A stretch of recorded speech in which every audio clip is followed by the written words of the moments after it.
Hello and welcome back to the Rockies Now podcast. It is good to be back after a long hiatus. I climbed Mount Everest. I have peaked. I'm back here. No, I'm just kidding. I didn't climb Mount Everest. I wish. Maybe when the Rockies win the World Series. But no, it's good to see you guys again. It's good to see you all guys, whether you're listening or watching here on the podcast. Starting off with Sarah. Sarah, how are you doing?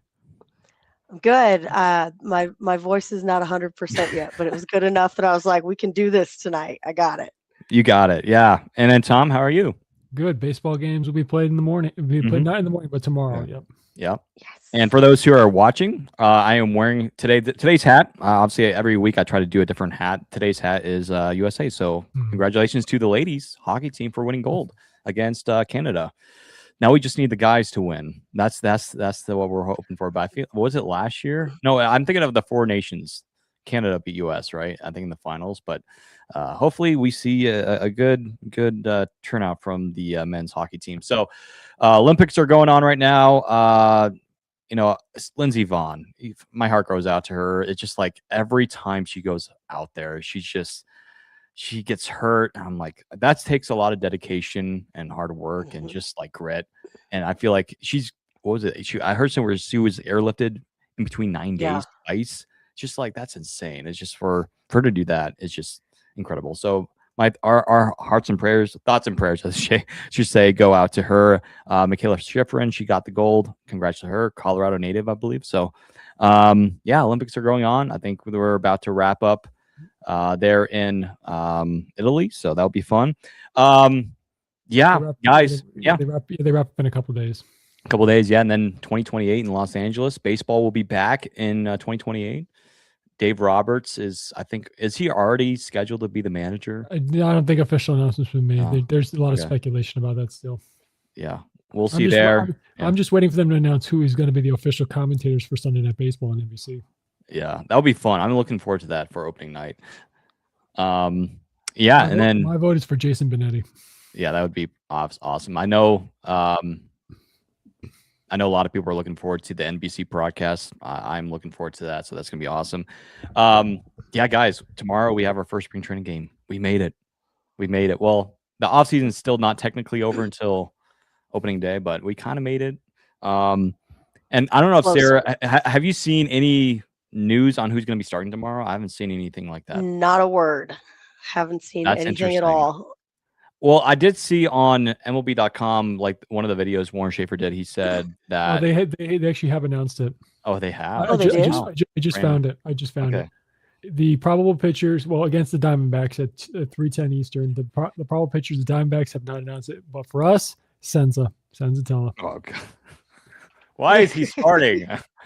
Well, because you want to get the guy out there and get him loose. He's only going to probably pitch 2 innings, so don't worry. Yeah, I mean, he's going to be in the bullpen, I hope, for the regular season. So, and he's been working. It'll give him an opportunity to work on that new pitch. So true. And I will say this, before we move on, Senza did have a pretty good ERA last spring. Also, it doesn't matter. We can debate spring training stats, but just FYI to everyone listening and watching, the game between the Rockies and the Diamondbacks will be free on MLB TV.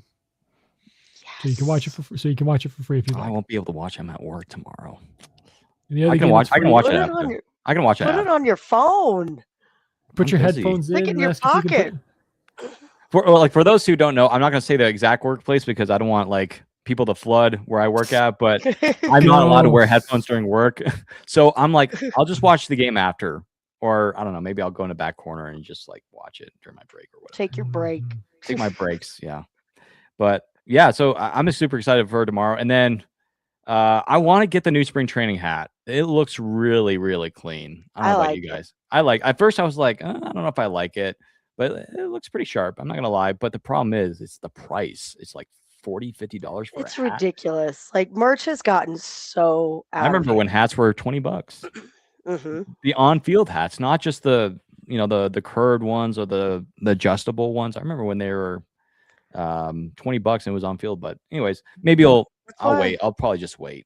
Well, now That's you got why I all like the different- garage sale. We got a Jackie Robinson Day hat for $5. Well, you can $5 can always wait until after and during the season when they go on clearance. Yeah, they're probably going to go on Mhm. clearance, or like there's going to be some sort of sale or something like that. So They always do. They always do. Yeah, they always do. Whenever it gets to a certain point, they go on clearance because they want to get rid of them and they make room for next year. Yep. So Yeah. Sorry.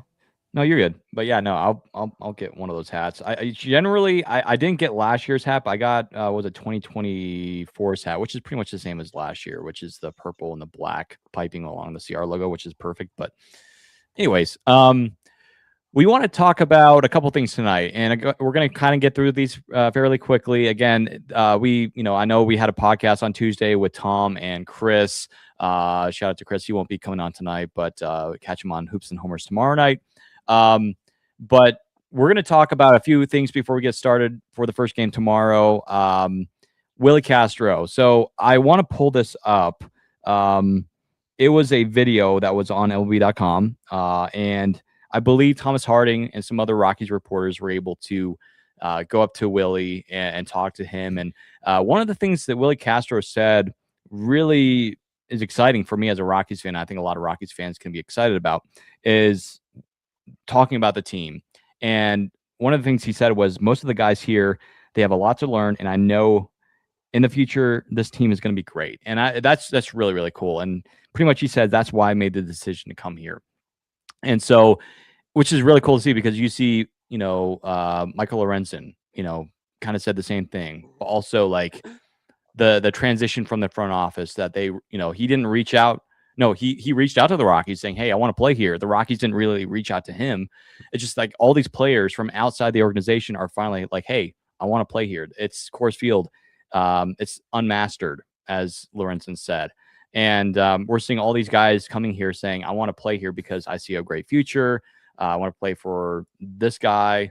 It's really cool to see. And so with Willi Castro, again, 2-year deal. It's not like a 1-year deal. Again, I'm not sure if he, Tom, you might know the details. Did he have a team option? Let me double check. Hold on. I believe he did. Let me double check.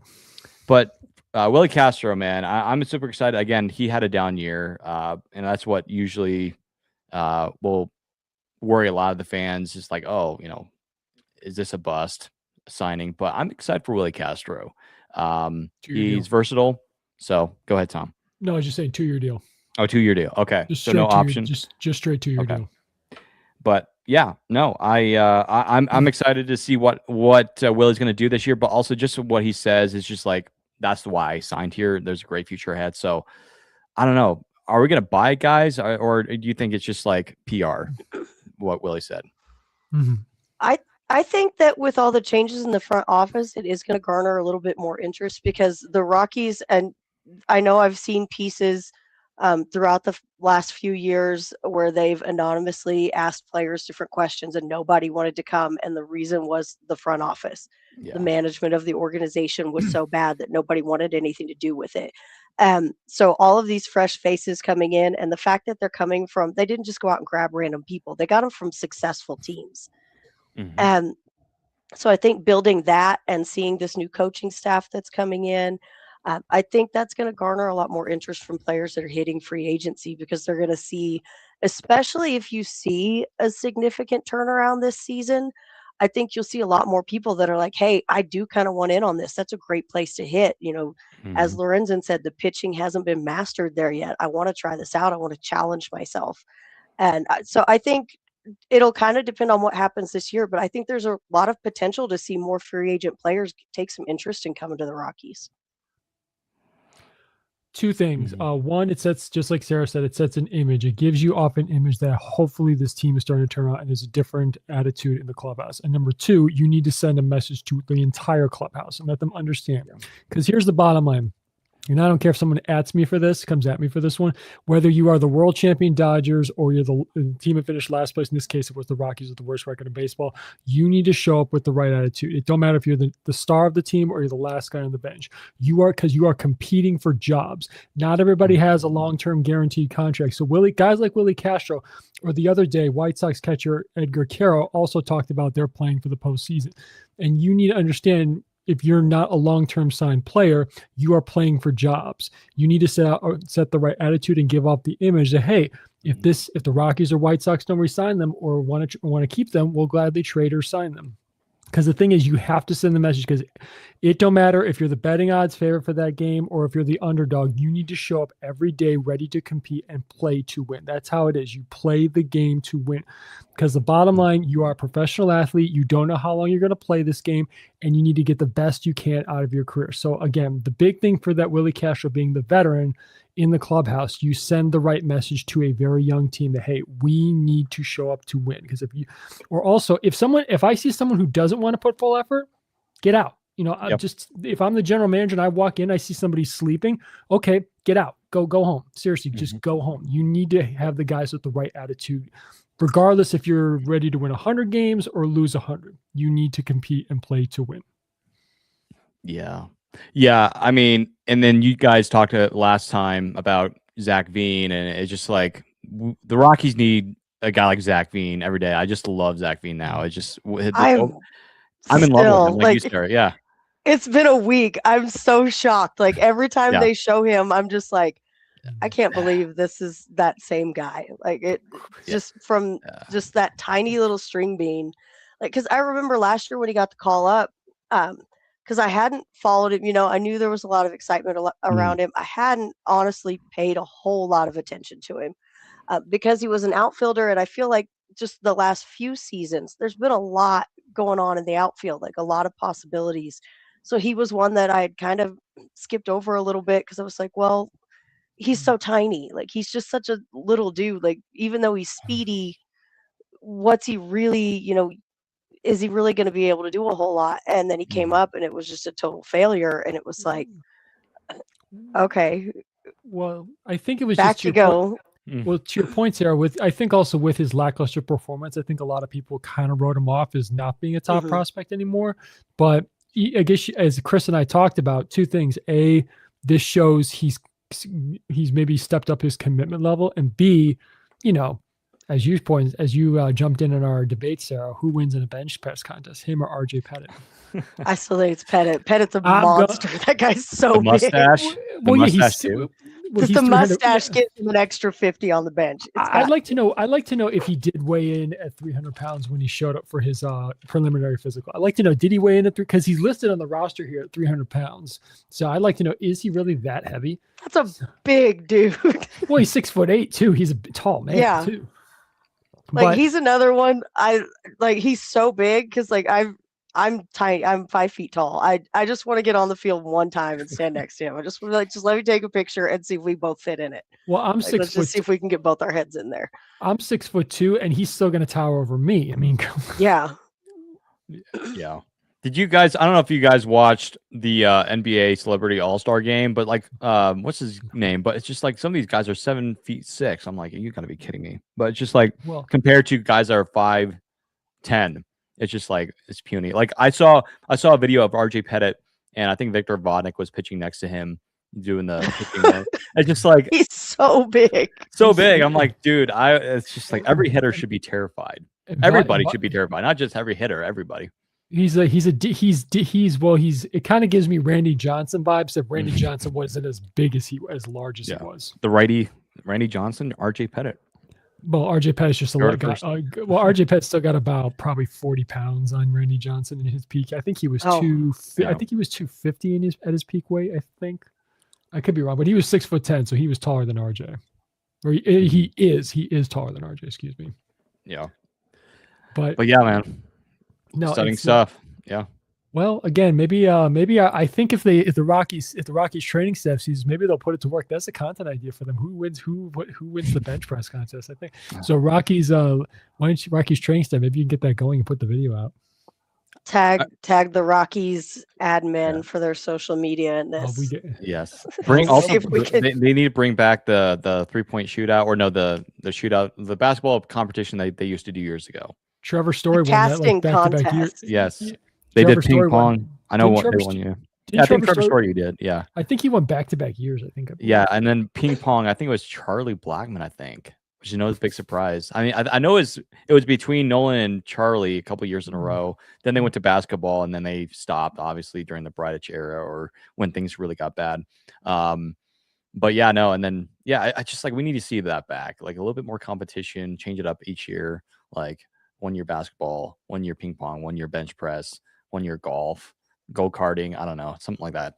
Have fun on go karts, except no motorcycle bikes, no motorcycle bikes. Well, I don't know if go karting is one of the activities and player contracts they cannot participate in. Oh yeah, that's right. I think you're.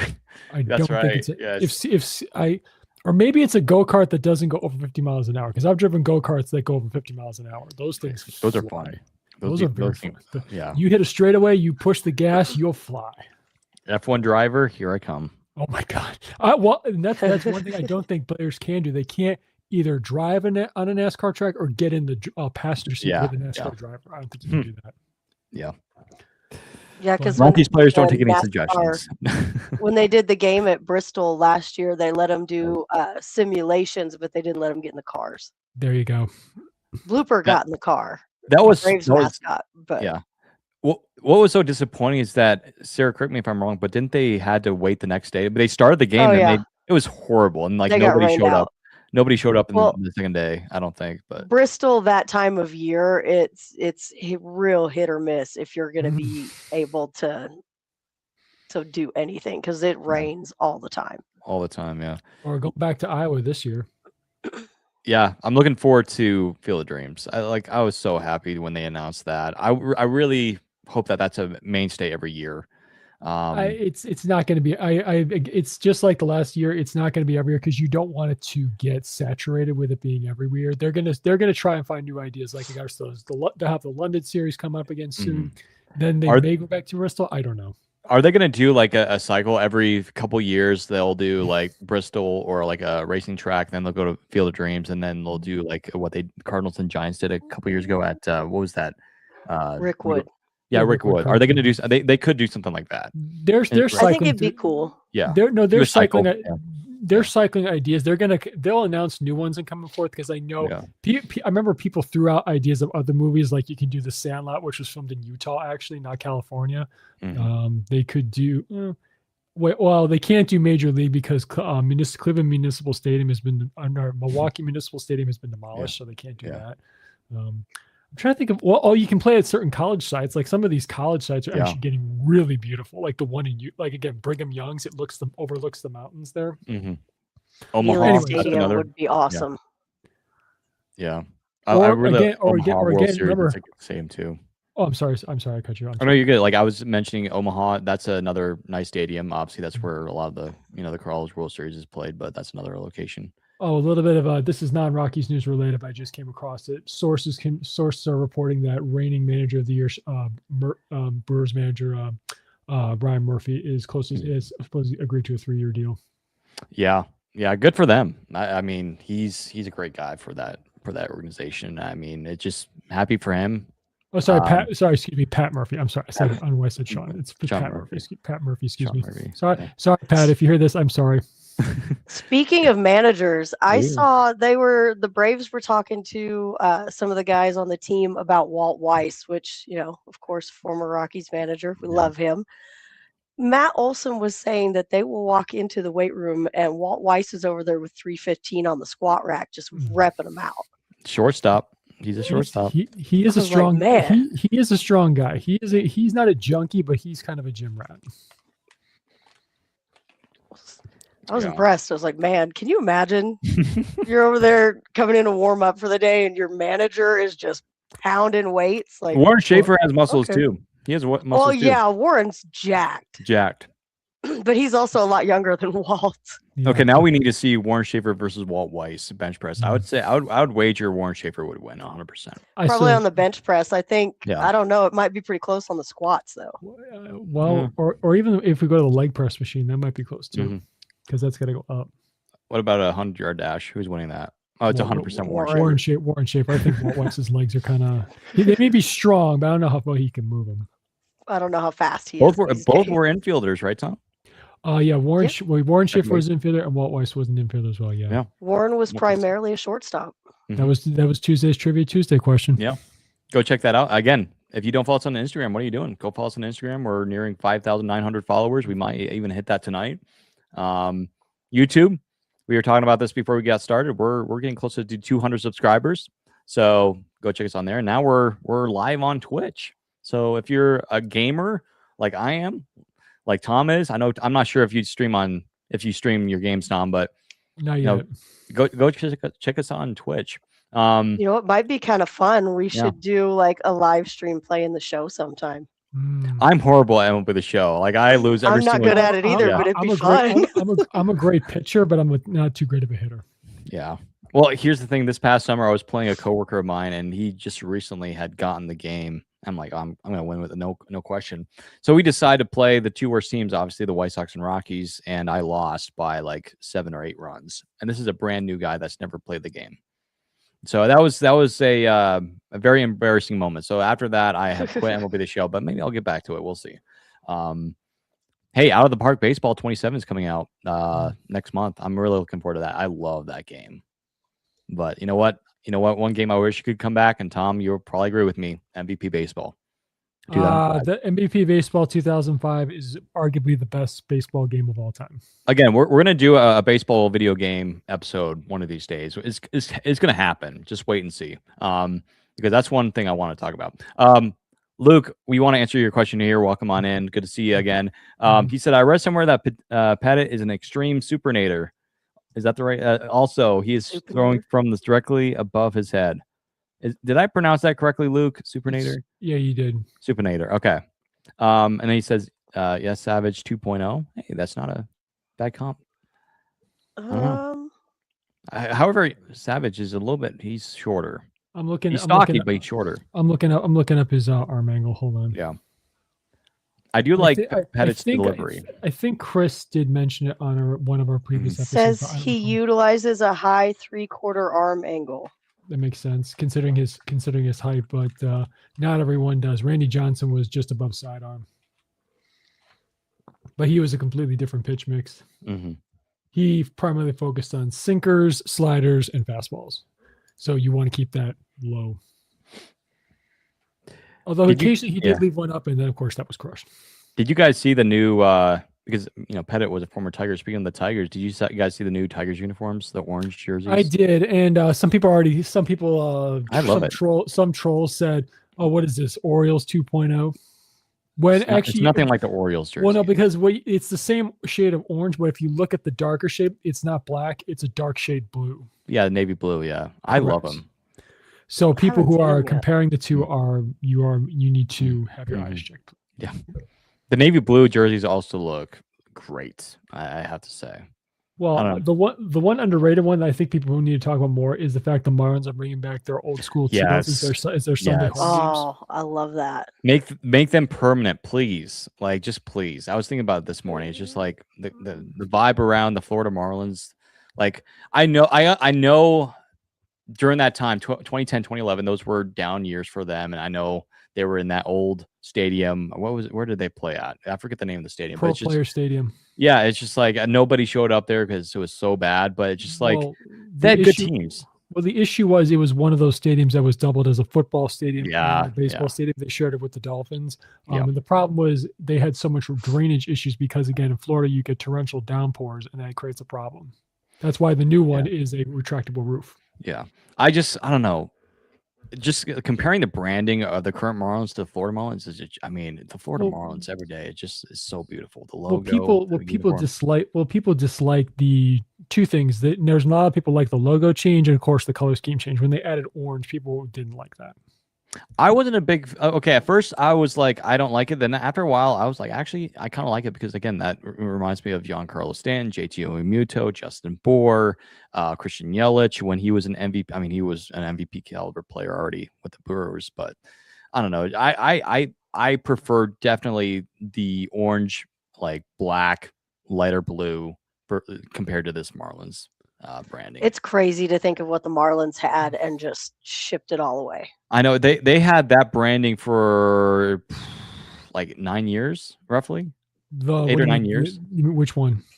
Well, in between, like from changing from Florida to Miami, they had like the black, the orange, like colors for about 8 or 9 years. Then they went to the newer one that they have now. When they moved into the new ballpark, that's officially when they had the new ballpark, the new logo, and they went from Florida to Miami. So. But it was, I think in between, there was like 8 years they only had that branding, and then they just switched it up again. It's just like, ugh. Well, the one thing, the two things I dislike of what Jeter's group did is I hated they removed the aquarium behind home plate because that was cool.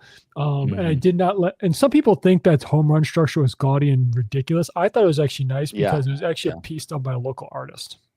Yeah, I thought it was really cool. Whenever somebody would hit a home run, they would just shoot up water, and then you would have it would shoot fireworks actually, or little. Fireworks? It would shoot not fireworks, but it would shoot like what do you call them, like sparkling sparks or something like that, or however you put it, and it would just make the noise. Yeah, pyro. Thank you, Sarah. The pyro. Thank you. Yeah, that's what I was looking for. Yeah, but yeah, no, the Florida Marlins throwbacks, they're just gorgeous. They need to make that a regular jersey. I'm probably gonna get the hat. I've always liked the Florida Marlins branding. I'll check if they sell it. I would assume they would. But it's just one day closer, guys, for the Rockies to bring back the black vest jerseys. If only. If only. I mean, there were a couple of those at the garage sale. I was like, ooh. I want to buy one. Should I? Out of all the jerseys that I don't have of the Rockies, I don't have the road gray or the black. And so I definitely want to try to find a black. It's just now it's so hard. I think they're still available on eBay, but it's just hard to come by. But I have one of the road gray. Oh, you do? Yeah. Okay, so I remember this was a while back, but I remember, funny enough, this was right after Chris Bryant got signed here. They were advertising either at Fanatics or Lids. They were advertising Chris Bryant, black jerseys, like the vest jerseys for a while. And then of course, they stopped doing that. But again, it's just so sad that the Rockies could have worn the black jerseys in 2022 and 2023. They expired officially after 2023 season, which means that we had 2 years where we could have worn them. They just didn't. So real quick, Steven, you can buy the old Miami Marlins New Era hat. Let's go. I'm gonna do that. It ain't exactly cheap though. Yeah, it's like 50 bucks. Yeah, 52. Wow. Because also just a caveat to that, it's also got the Cooperstown logo next to because it's like what do you call it? Trademark logo or something. Trademark, yeah. But yeah, man, I miss that logo. But anyways, back to talk about the Rockies here. So again, really excited to see the Rockies future here. Willi Castro, can't wait to see what he does, but also just in general with the new players coming in, Troy Johnston, like all guys like that. I'm just super excited to see and like their comments and just their support with the front office now with the Rockies. It's incredible. So I'm looking forward to seeing how the Rockies do well this year. They're going to do well. But again, they're still going to be, as Chris would say, and Chris said it the other day, they're still going to be bad, but they're going to be a good type of bad. Like normal bad. Yeah. Like Chris said, heading into our second segment here, because we had some people in our Discord, shout out to you guys if you're watching, wanted us to talk about first base a little bit more, very briefly. So, Nathaniel Lowe, he's with the Reds now. He was arguably near the top of the list for a lot of people, within the Rockies fan base of like, hey, we should sign Nathaniel Lowe. Some people were with Carlos Santana, who's now with Arizona. That was under the radar. I didn't realize that until just yesterday or the day before. Josh Bell obviously signed earlier in the offseason. So really now and then of course Goldschmidt went back to New York on a 1-year deal. Now we have Rhys Hoskins.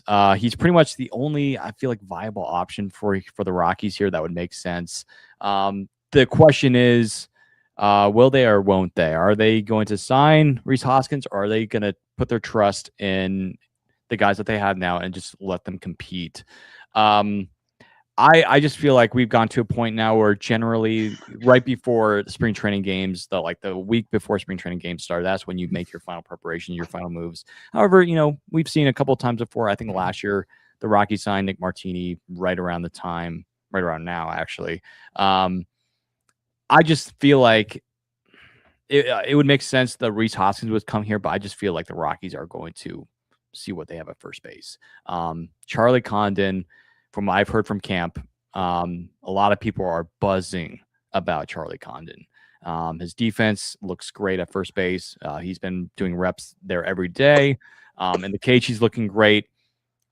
I think that they could target maybe Condon making his debut. Of course, you don't want to rush him, but I feel like they're pretty confident, especially with Driveline and everything that they've incorporated for this year. Of course, with the new front office and everything, and the new hitting coaches, Brett Pill coming over from the Dodgers. I just feel like that's his job after, or at least later this season, going into next year. Well, I should say 2028 because we're going to get a lockout, unfortunately. But I think they're going to just let either Condon or Runfield or Johnson or Krim play first base. I think they're very intrigued about playing Krim. I think they're probably going to pass on the free agent market at first base. I don't know. Sarah, what do you think? I would agree with you. From what it looks like, and I know we've mentioned this a couple times over the last few weeks, it's looking more and more like I wouldn't be opposed to them going out and finding another corner infielder. I just don't think it's happening at this point in time. I did see Blaine Krim taking some swings the other day. He looks good. I was impressed with him last season. And of course, as we've talked about Rumfield, with him looming there, that's a big guy, which that was the thing that made me the most nervous was all of our guys at first right now are smaller dudes. And then you have Rumfield on the horizon there. So I think it is going to be what they're just going to roll with what they've got. Mm-hmm. Well said. I agree. Here are your options. You can bring back DJ LeMahieu to play first. You can have Wilmer Flores, Justin Turner, who's 41 years old, or Rhys Hoskins, who will turn 33 soon. I just don't think there's much of a market for any of those guys, or at least not enough to where any of them are finding the offer they would like to sign. Again, we're going to get the DJ LeMahieu retirement announcement anytime soon, probably, I would like to think. Yeah. Maybe Rhys Hoskins failed a physical and it's just not gone public. Who knows? Mm-hmm. There's factors. But to Sarah's point, I agree. Rumfield, I think, is the guy they're really focusing on in the next year or two to be the long-term option. So I think they're just going to stick with what they got. So it's good to maybe they might kick the tires around a little more as spring training goes along, but I think they're going to stick with what they've got. I agree with Sarah. Yeah, and like Ty France, a lot of these guys, I forgot to mention him. A lot of these guys, you have to put in perspective. A lot of these guys signed minor league deals. So I'm not saying that Rhys Hoskins would also be a minor league deal, but it would make sense for Rhys Hoskins to sign somewhere on a minor league deal. Same thing with Nathaniel Lowe. So I don't know, but yeah, I agree. I'm excited to see what the competition is. It's just with everything. Again, we've mentioned it multiple times already, and I'm sure you guys talked about while I was gone, but. Just I like how the Rockies are having competition. Like nothing's really given. You're going to earn your spot on this roster. And we're probably going to see a weird lineup tomorrow. I'm so excited for tomorrow. We're probably going to see somewhat of a weird lineup. Obviously, it's first spring training game. You're not going to see opening day lineup. You're not going to see Tovar at shortstop. Probably. You could, but yeah, there's going to be a lot of competition. So that's one thing to look forward to. I do want to mention a couple things here. German Marquez. So from our last episode on Tuesday, German Marquez has a new home. He is going to San Diego. And at first I was like, oh, he's going to be reuniting with Elias Diaz. Well, then just today, Elias Diaz, it was made official. He is signing with, I believe, the Kansas City Royals on a minor league deal.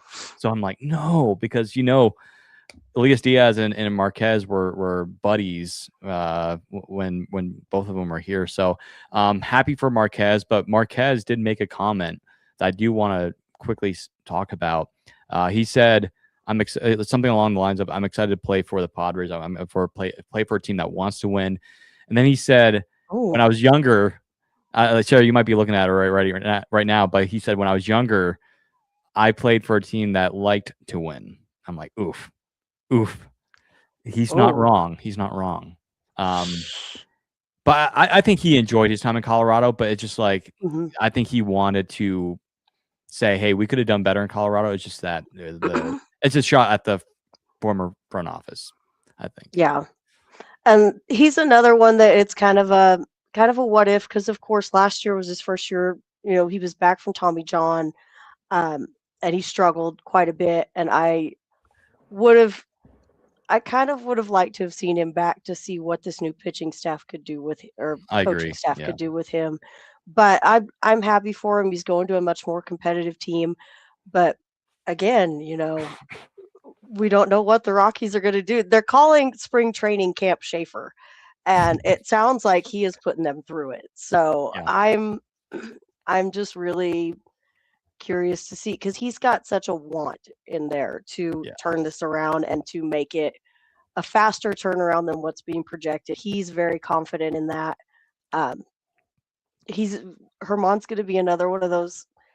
What if this staff would have gotten a hold of that player? Mhm. Which there's a lot of those, but I mean, it is what it is. But I'm happy for him. Mhm.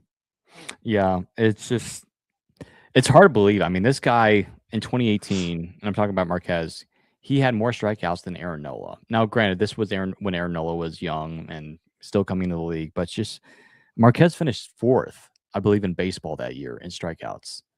I think it was either ERA or strikeouts. I think it was strikeouts, but it's just incredible. Like, Marquez was that guy, man, and it's just like, what if? And of course, we can't forget about his 2021 season when he was an all-star, nearly threw a no-hitter.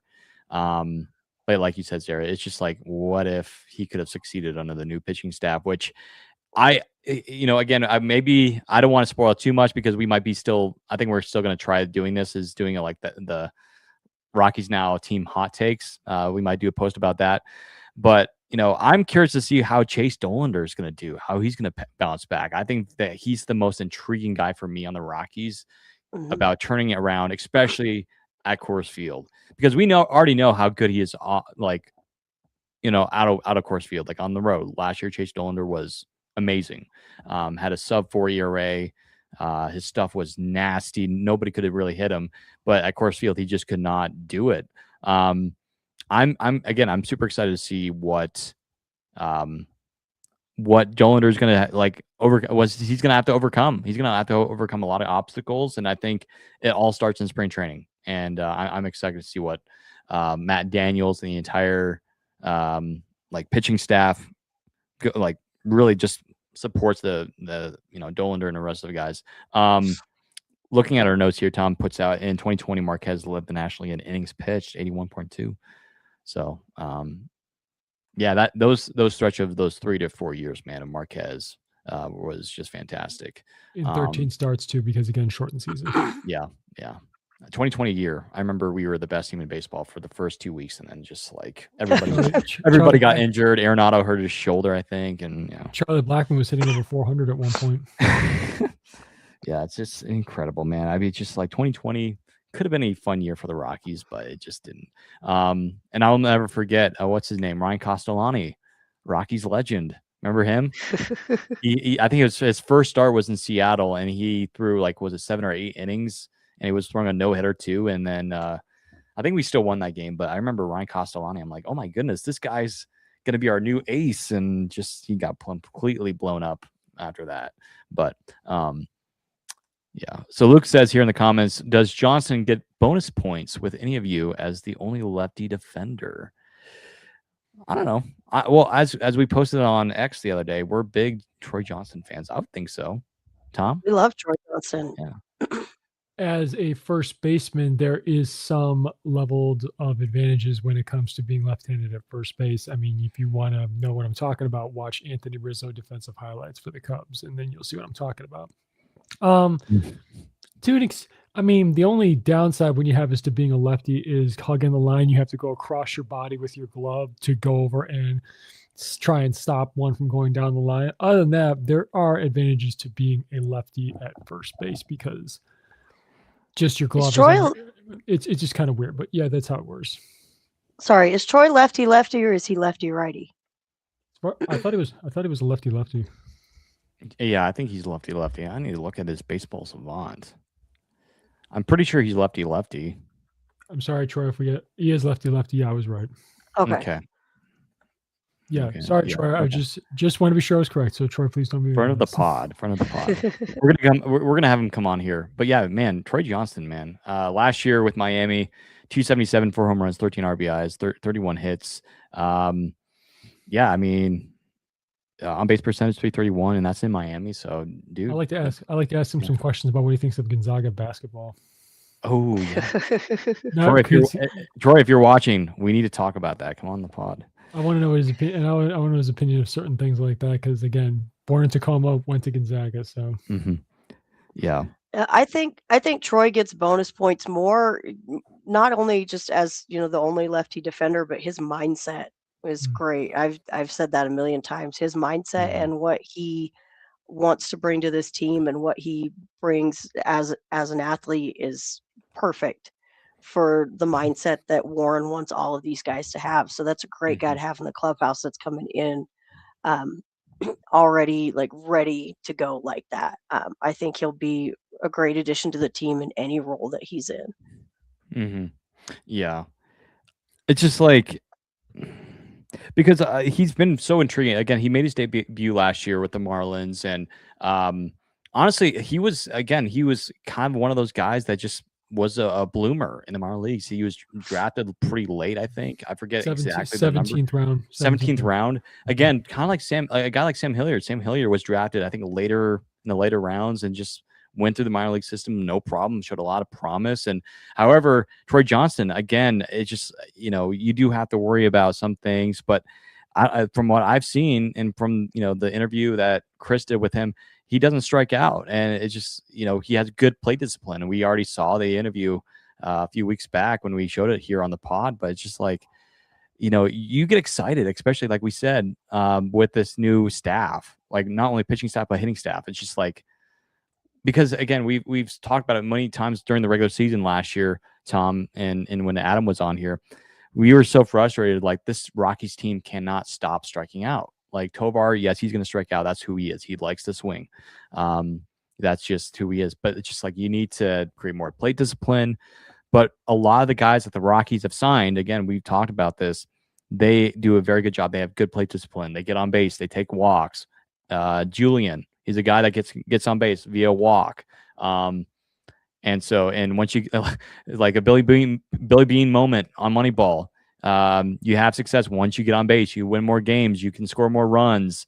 So it's just Mr. Moneyball is at work here for the Rockies. So Troy Johnston, though, like I'm excited for him and everybody else that the Rockies have signed. But Troy Johnston is very intriguing. I think I'd say he might be the favorite. I mean, he did play, for the Marlins quite a bit last year during that time period. So, yeah.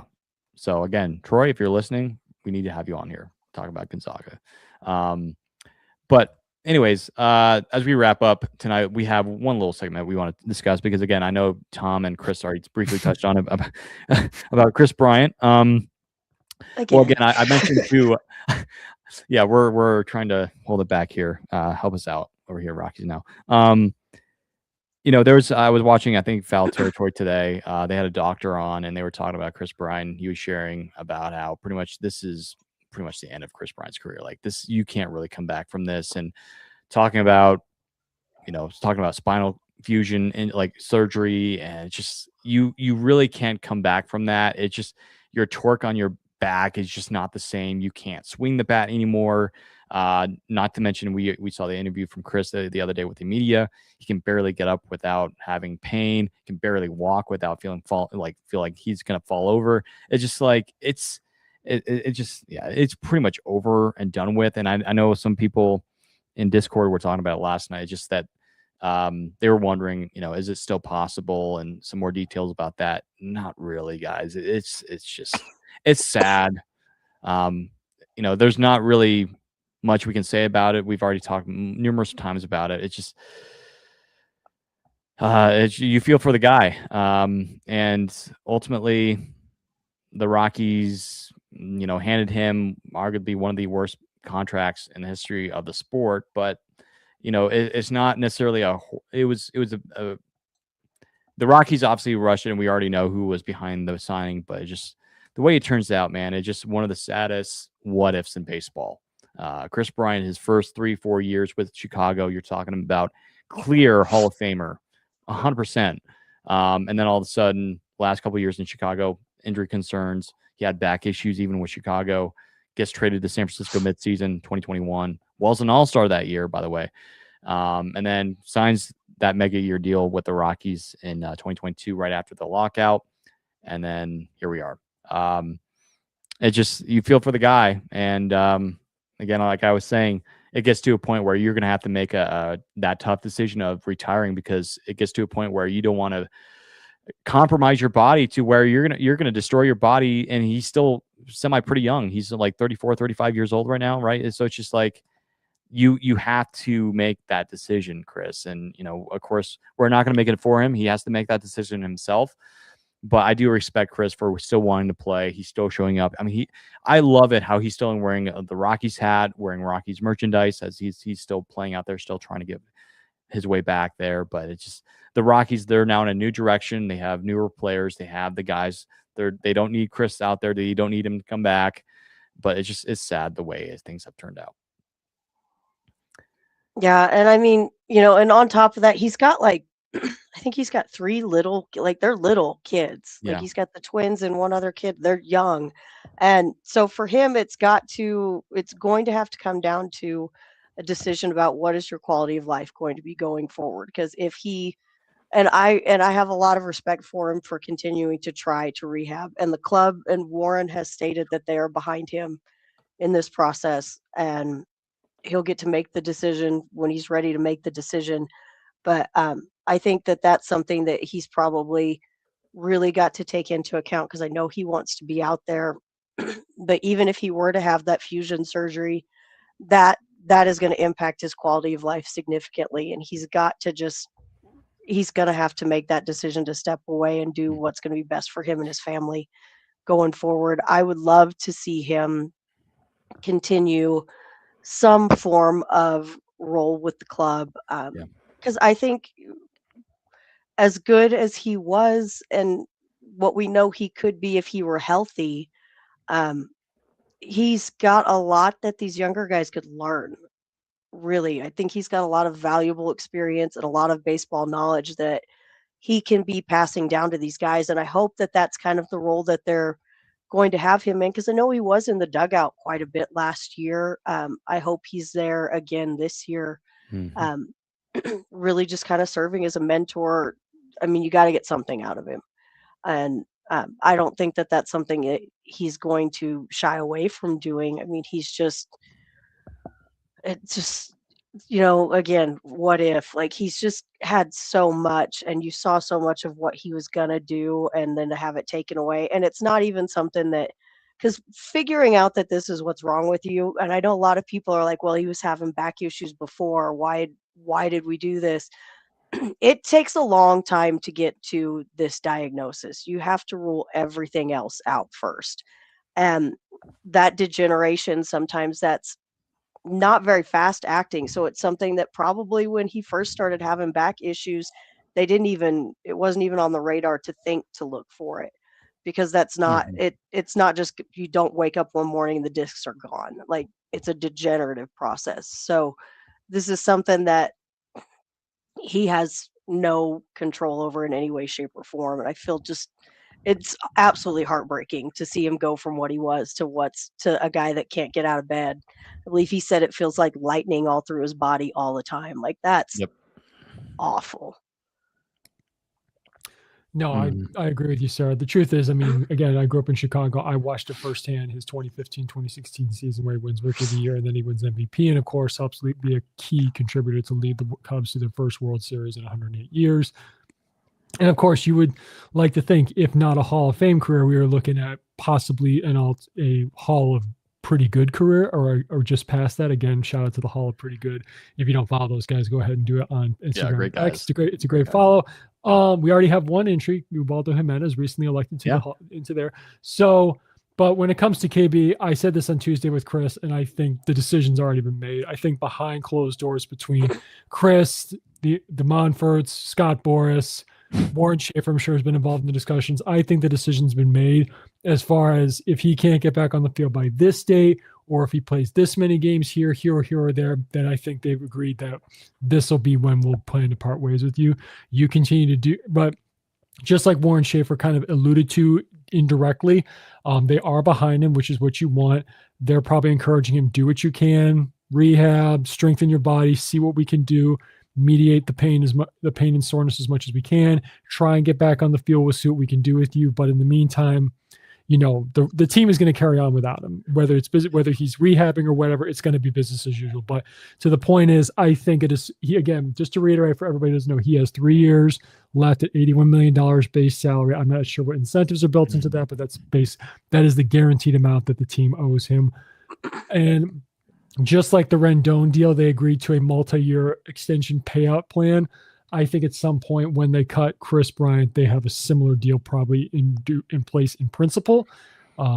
So again, Chris, keep working. I wish you the best, and I hope you can try and somehow go out on the field, maybe get a nice last salute, I guess you could say. I would hope for you. And then, because again, he does have, even after he retires, he has the next chapter of his life to live in. Sarah, as you alluded to, this is going to impact him in some way, shape, or form as he gets older. I wish the guy the best. Whenever he hangs it up, I wish him the best, and I hope he has a long year of minimal pain and good health, because again, he has young kids. So yeah. It just thinking about it, like when he had his press when he first came here, it just hurts so much just to even see him talk about how he chose the Rockies. And I know you can talk about Dick Monfort signed him and was pushing, but he wanted to come here, but also like he wanted to finish out his career here. That's what hurts the most. Like he wanted to end it here. Chris was like 30, 31 years old, I think, when he signed that extension, right? Roughly. He wanted to finish his career in Denver. He wanted to help the Rockies get their first World Series ring. He wanted to help the younger players. And you just hurt for the guy, because it's just like, that's 7 years of his life. That's majority of his career. Like he didn't spend that much in Chicago, really.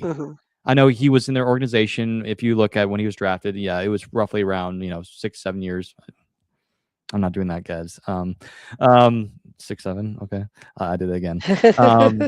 But you look at Chris, man. It's just, you feel for the guy. Like again, he wanted to finish his career here.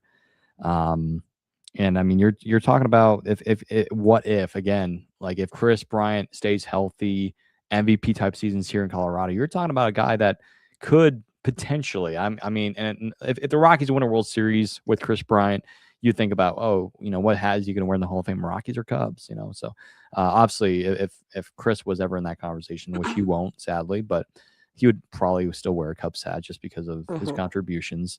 But that's what hurts me the most. It's like he wanted to come here to win. He wanted to win a World Series here. He wanted to finish his career here. But it's sadly not going to happen.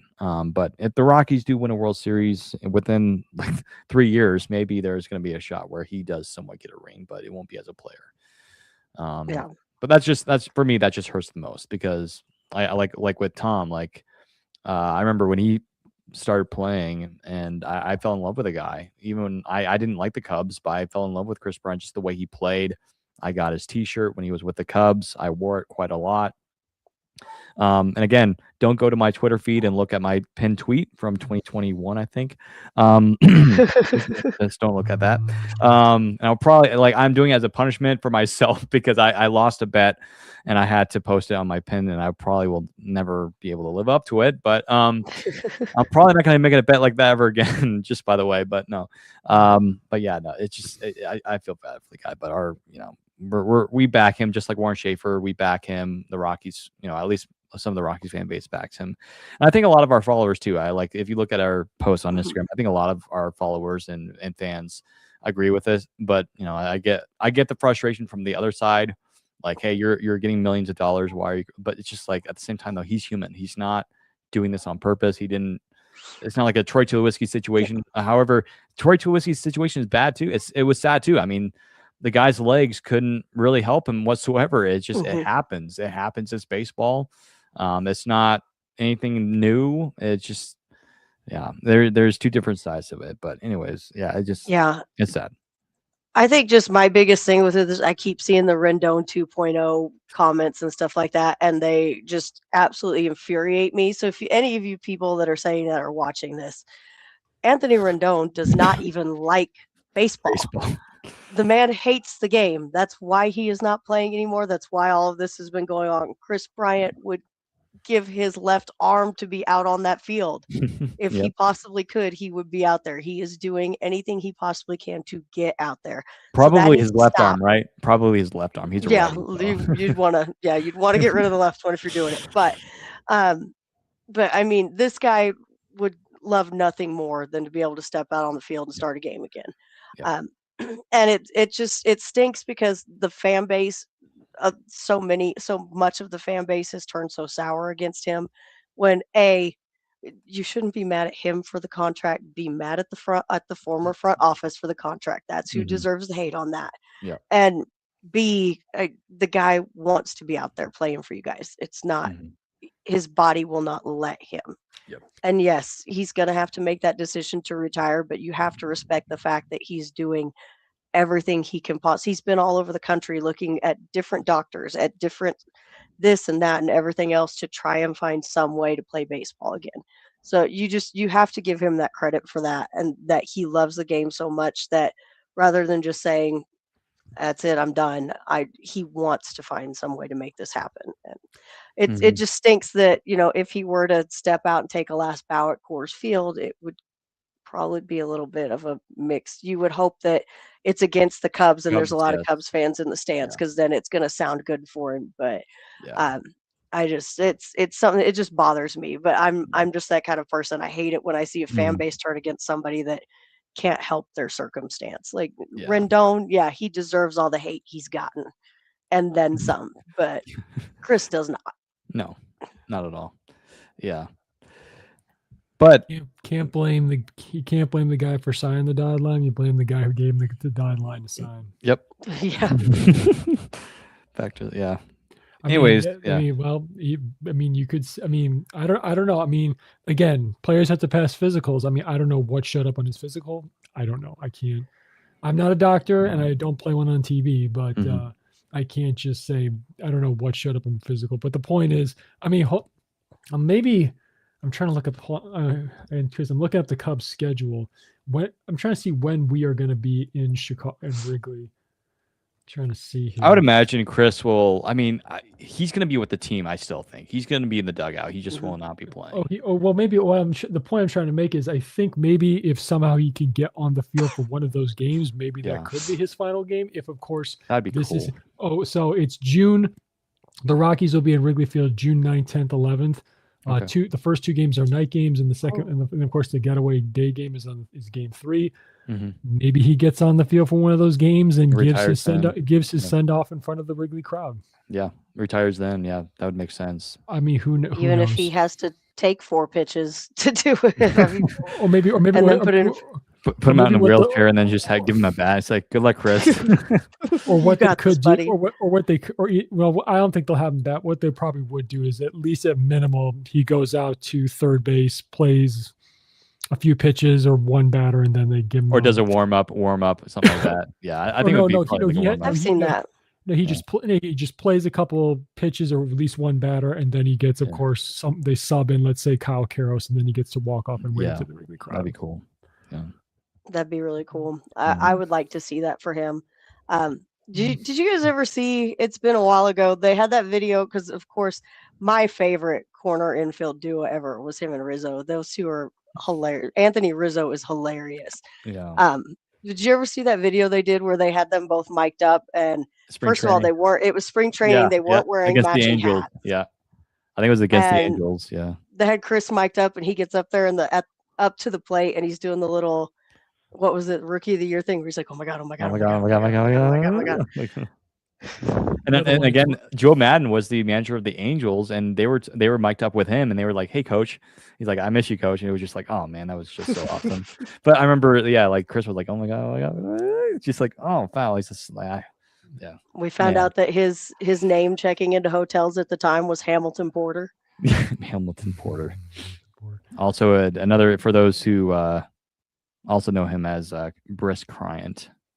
That was in he was in a Dude Perfect video, video, and they asked him. It was a softball stereotypes video. They called him and said, "Hey, can I put you on?" He said, "Yeah, put me on as Brisk Bryant." Yeah. No one will recognize me that way.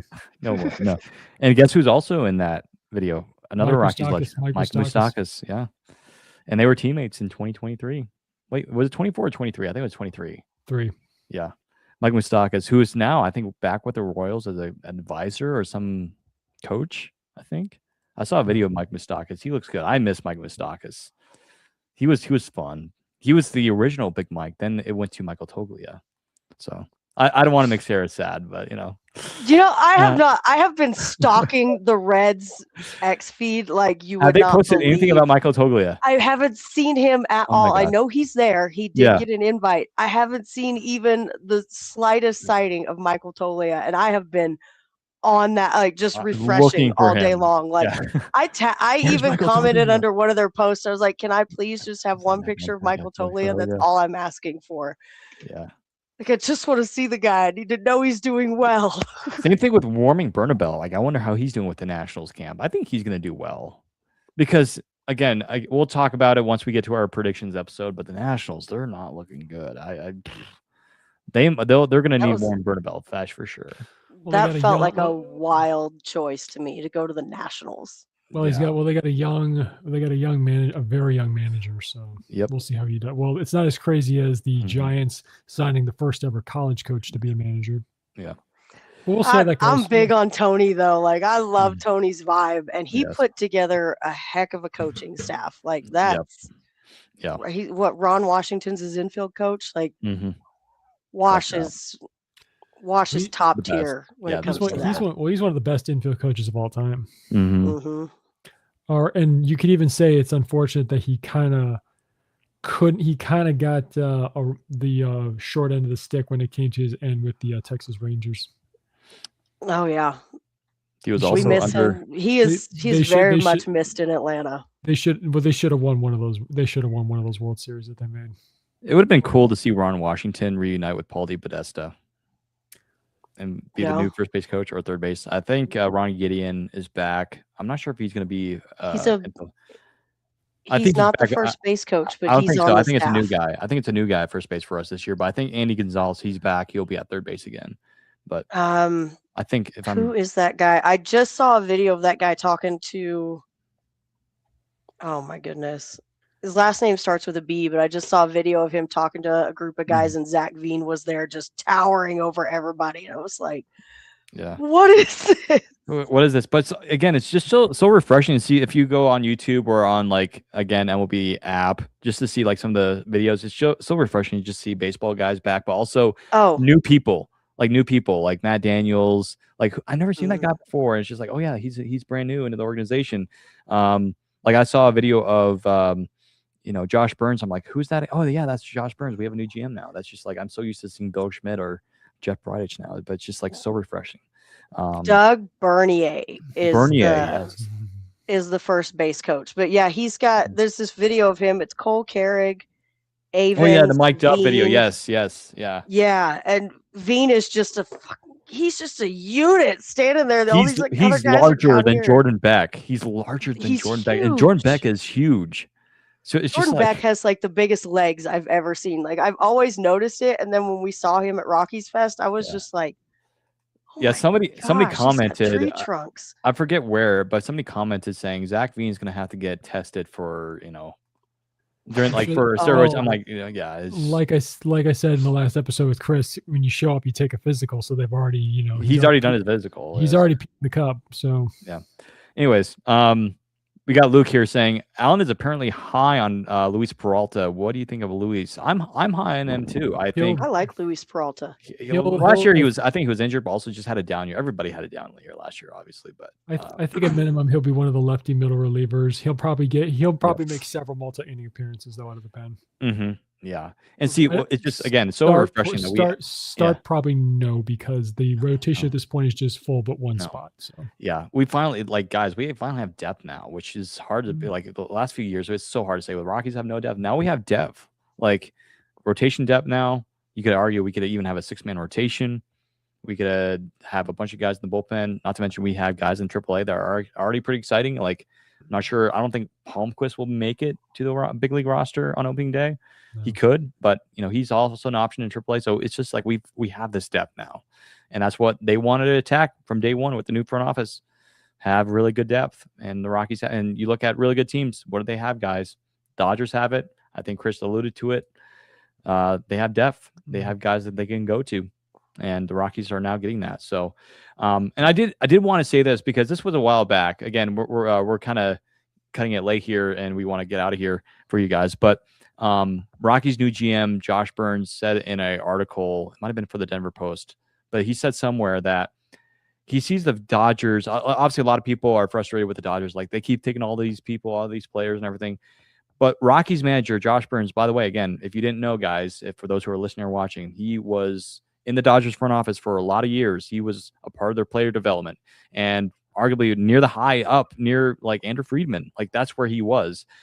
He views the Dodgers not as, I think, quote, as somewhat the Death Star. I think that's the quote he somewhat used, but he sees them as somewhat the North Star, the guiding point to where the Rockies need to go. That's exciting. Like, I was talking to my dad today. That's just like, as a Rockies fan, that's so refreshing because it's so easy to be like, well, we don't want to be like, no, the Rockies, that's how you sustain success is, and not to mention, like, Josh Burns was the guy that drafted a lot of those star players that are on the Dodgers and that played for the Dodgers for a long time, like Cody Bellinger and Max Muncy, Will Smith, and it's just I'm so excited. I can't wait for the draft. We're going to be going live for that in July, but I just wanted to mention that because I thought it was really, really cool. Well, to add a little bit to that point there, people will obviously throw back at us and say, well, they gobble up all the stars like Freddie Freeman, Ohtani, etc., Mookie Betts. Because they're good. But you also got to pay attention to the guys who they did draft and develop. For example, Will Smith, Paez, Kike Hernandez. They all grew up in that, or even Gavin Lux. They all grew up in that system. Now, Lux is obviously with the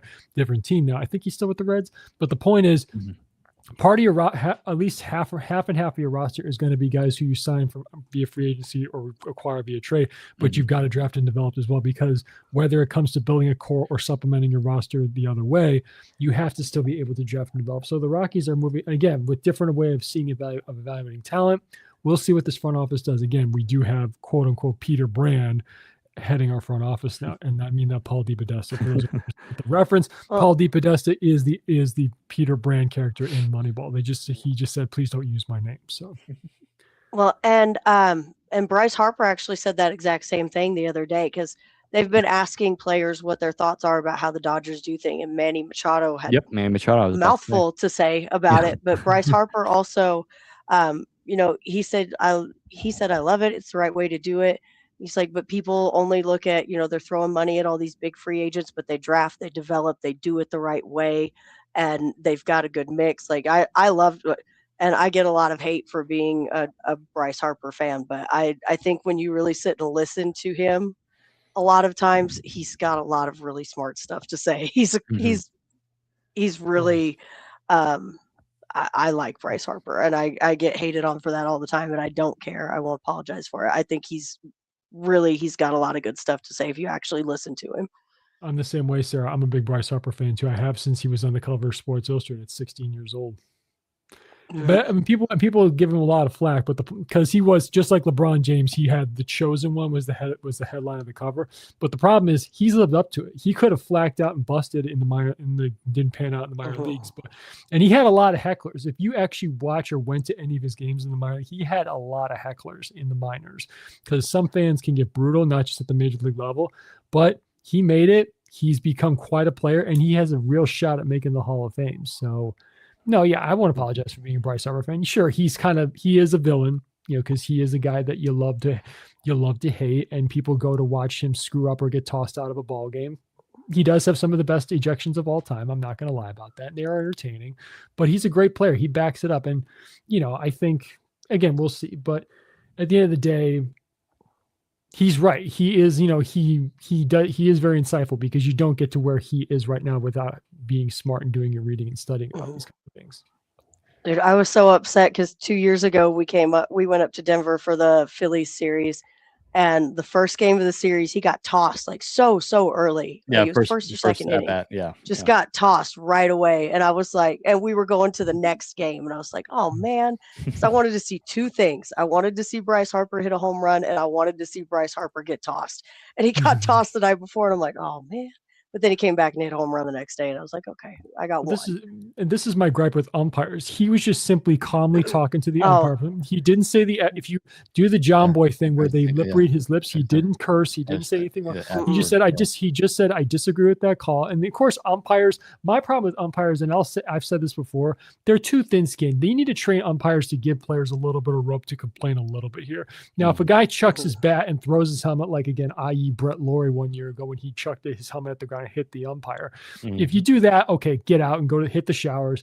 But if a guy just simply wants to talk to you about the call, like say, hey, I disagree with that call, something like that, that's fine. I think umpires need to learn that, just like the famous phrase, they're not there to watch you, they're there to watch the player. If the player wants to calmly voice his displeasure, okay, that's fine. Let's have a short talk about it, okay? But if you're going to yell at me and you're going to throw stuff at the ground, okay, hit the showers, pal.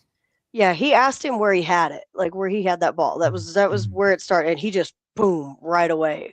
But and that also, umpires having a little bit of a thin skin got us the greatest moment of the season last year when Tyler Freeman got tossed over nothing, and Warren came out. And if I wasn't already in on Warren before that moment, that was it. Did you see, Sarah, speaking of umpires, did you see Chris Sale talk about the ABS system, how he's not going to challenge? He will never challenge. You will never. He's like, and I respect Chris for that. Yeah, I do. Absolutely. I like Chris Sale for that. I like that. I like that he realizes that that sometimes the way the catcher is receiving the ball is what ends up making it a strike. And if he challenges something, that could end up affecting how his catcher is going to have to receive the ball for the rest of the game. He said he's going to leave it up to his catcher. If his catcher wants to challenge it, then cool, he can do it, but he is not going to be the one. And I think I like Chris Sale a lot too, though. He's great. Yeah. He did well. Again, he's my favorite pitcher in the game today, and he brings up a good point, because if you watch catchers, and again, if you're watching the YouTube stream, you see what I talk about. Catchers set up low, and they put the glove down, and they raise it up like this to kind of buy the low strike. And also, there's people realize there's actually catchers do this in part of their training. They learn different ways to frame inside, outside, up, down.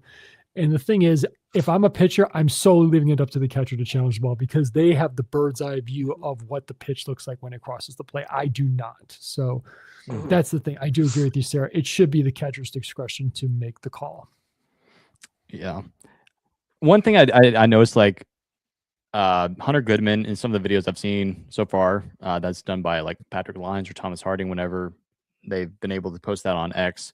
Hunter Goodman is still framing like, you still trying to want to buy that call. That's great. That's important, because you don't want to have that out of the game, because that's still going to be important. And the catcher position is obviously, it's not going to go away. I mean, it's still going to be super important. So, but yeah, I'm excited to see, because again, we're going to see it in spring training again, over the next few weeks, but we're actually going to see it now going into the regular season. So I'm excited to see it. However, I don't think it's going to be that big of a deal. I don't think a lot of people are going to use it necessarily. I think it will be used, no question, but it's not going to be a huge deal, I don't think. Well, and they are going to have, they're going to have to be selective with it too, because it's again, you only get two. Of course, if you win the challenge, you get to keep it, but you are still going to have to be selective with when you use it. You don't want to use something right off the bat in a game, first and then you've got one challenge left. I don't think it's going to impact it very much, but it will be something that'll be good for those moments where, and we've seen them time and time again, where that missed called strike down the middle, that ball that was in the dirt that was called a strike ends up changing the entire game. That's like where it's going to be more important. Like that one time Ben Zobrist was called strike 3, and that was against the Rangers, and I think Joe Nathan was the closer, and you can see Joe Nathan was like, wow. It was a curveball at least 4 or 5 inches off the outside of the plate. It basically hit the dirt and it was called a strike, and Ben Zobrist was like, what? Are you serious right now? But I'm excited for the ABS. I'm looking forward to it. Same thing with the pitch clock. I remember at first I was like, I don't know about the pitch clock, but I like the pitch clock. It's fun. Of course, some people have attributed it to a lot of the injuries, but I don't know. It's just the game. It was meant to adjust. There's always adjustment to the game. But Luke says Karras is up I almost said 200 pounds. I almost said 200 pounds. No, that would be crazy. 20 pounds. Anyone had eyes on him? I have kind of noticed that he looks a little bit more bulkier. And Luke makes a good point. Maybe the Rockies coaching staff is like talking to Zach Veen and some of these younger guys. Hey, get some more muscle. I mean, and it's not like Zach He- Dean has been eating a lot. He's been getting a lot of muscle. He's been working out every day. So I think I did notice at Rockies Fest. Luke, I don't know if you saw Kyle there, but I did notice he looked a little bit. It wasn't a huge difference, but he did look a little bit thicker. Man, hey, maybe more pop. That's what's going to happen. More muscle, more pop. I don't know, but I'm excited. I'm excited for baseball. Again, it's tomorrow. First pitch, I think, is at, was it 1:10 or 2:10 Mountain Time? 3:10 Eastern time. So stay tuned for that. It'll be you'll be able to watch it on the MLB app. It'll be free game of the day, so that'll be fun. I do want to say this again before we get out of here. Some good news on a Rockies prospect. If you remember Braylon Wimmer, remember he had the brain tumor, the golf ball size tumor in his head. Yeah. A lot of very good news. He is going to be back for the minor league season this year. So very, very good news. As a matter of fact, there's even possibility. I'm reading the article right now on MLB.com. He might be able to break camp. He might even be able to see spring training action, but it sounds like if there's extended, basically, in between spring training and the regular season, there's that extended spring training for a lot of the prospects. They're saying that he could come back by then, but he says, as soon as I'm ready to go. So that's awesome. That's great. That's awesome for because again, that's life threatening right there. And I'm excited for Braylon Wimmer. Like he has been one of the underrated prospects. I know in the fall league stint, I think last year he had 222, I think something like that in 17 games. But this guy had some pop, and I know our friends over at Blake Street Banner, they love him over there as we do as well. So that's awesome to hear. But also, I guess some sad news here. Again, hopefully he gets better soon, but Rockies senior player development, Chris Forbes, he's been battling cancer, it looks like he was diagnosed. I think he's still battling with it, but again, our thoughts and prayers go out to him. But yeah, Luke, baseball's tomorrow. We have a lot to get excited about. Again, stay tuned to our socials. We're going to try to do our best to do a lot of coverage for that tomorrow. I'll be at work tomorrow during the game, so maybe after the game, or maybe Tom or Patrick, who is kind of he's going to be down there. He's going to be doing some cool stuff at the game. He's going to actually be at the game, so stay tuned for content if there's going to be anything like that. Yeah, Luke says give the umpire some VR glasses so they can still make the call, but they get it 100% accurate. Oh, I don't know. VR glasses, that'd be kind of cool. Like just the Meta AI glasses, you know what I'm talking about? The Oculuses, whatever they call them. That'd be interesting. Where the ABS system just displays. Yeah. Like on your, like just where yeah, that'd be actually kind of cool. Like the Meta AI glasses, how you can literally turn up the volume on your phone just by doing that. That's kind of creepy, but I don't know. That'd be kind of cool. But anyways, yeah, baseball's tomorrow.